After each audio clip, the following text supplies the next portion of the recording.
안녕하십니까, 이슈라디오입니다. 최근 트로트 가수 김호중 음주운전과 뺑소니 관련해서 이런저런 이야기들이 많습니다. 대부분의 내용은 이미 잘 알고 계실 것 같아 자세한 설명은 생략해도 될 것 같습니다.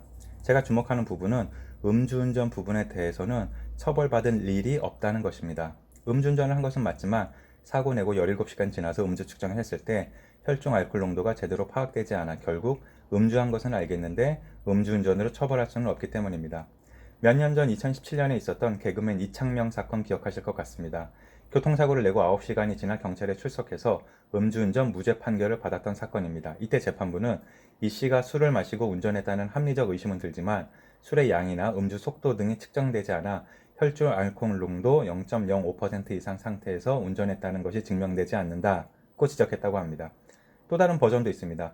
음주운전 걸렸다 싶으면 편의점으로 달려가서 술을 먹으면 운전할 때 술을 먹은 것인지 아니면 방금 술을 사 먹어서 음주 측정이 된 것인지 모르게 해서 음주운전을 감추는 방법도 있습니다. 우리나라 사법제도의 허점을 이용해서 멀리 도망가거나 아예 근처에서 술을 사 마시는 것이 오히려 범죄자들에게 도움이 됩니다. 적어도 음주운전에 대해서는 죄를 피할 수 있기 때문입니다. 우리나라는 음주운전에 대해 상당히 관대한 나라입니다. 잘못 운전하면 사람도 죽일 수 있는 위험한 범죄 행위임에도 불구하고 벌금으로 끝내는 경우가 많습니다. 최근 판례가 있습니다. 2023년 9월 술을 마신 뒤 운전하다 도로에 차를 세우고 잠들기까지 한 포르쉐 운전자가 벌금형을 선고받았다고 합니다.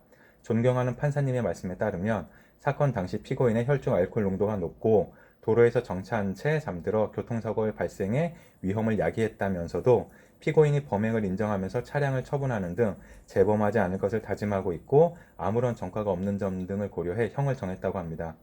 판사님들도 가끔 음주운전을 하는 것 같습니다. 다른 사건을 보니 현직 판사가 음주운전으로 면허가 취소된 상태에서 무면허 운전을 하다가 적발돼 정직 1개월 징계 처분을 받았다고 합니다. 2020년 7월 면허 취소 수준인 혈중 알코올 농도 0.184% 상태에서 500m 운전하다가 적발됐다고 하는데 벌금 700만 원의 형사처벌과 함께 법원에서 정직 1개월 징계를 받았던 상태에서 다시 무면허 운전하다 적발된 것이었습니다. 보통 사람들이 보기에는 솜방망이 처벌이라 생각할 수 있는데 판사님들의 세계에서는 정직 처분이 중징계에 해당되는 무거운 처벌이라고 합니다. 한 달 무급 휴가를 무거운 처벌이라고 생각하시는 판사님들이시니 우리 같은 아래 것들에게도 음주운전은 관대한 처분을 내리시는 것 같습니다. 정치인들에게도 음주운전 정도는 큰 잘못이 아닙니다. 웬만한 정치인들은 음주운전하고도 출마해서 당선되기도 합니다. 결국 불쌍한 것은 음주운전으로 인해 목숨과 재산을 잃는 우리 같은 힘없는 사람들 아닌가 싶습니다. 법을 정하시는 국회의원들이나 판결을 내리시는 판사님들이나 음주운전에 대해 강한 판결을 내려주시면 좋겠습니다. 술 먹고 운전하면 무조건 큰 벌을 받는다는 생각이 들어야 안 하지 않겠습니까? 이번에 검찰에서 음주운전하고 김호중처럼 도주하면 최대 5년까지 징역을 받을 수 있게 사법제도를 손보겠다고 합니다. 이번에 김호중은 시범 케이스로 해서 인기 스타고 뭐고 전관 예우로 높은 자리 차지했던 변호사를 써도 죄를 지으면 그에 맞는 벌을 받도록 하면 좋겠습니다.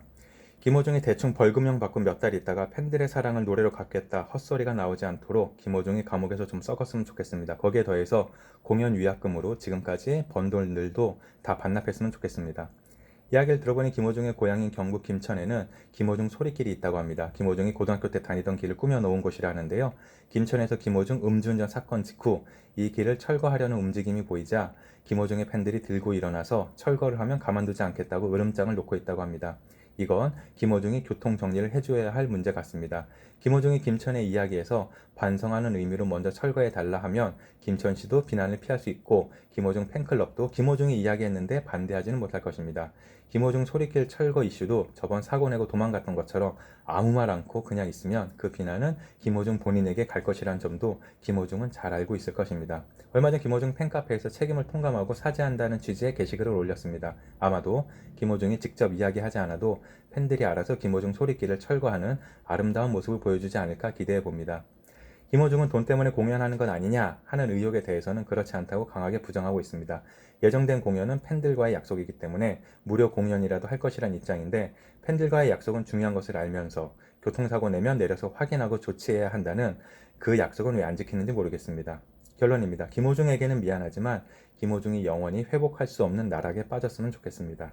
꼭 김호중이 시범 케이스가 돼서 음주운전하면 큰일 난다는 인식이 퍼졌으면 좋겠습니다.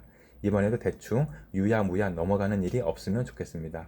이번엔 여기까지입니다. 감사합니다.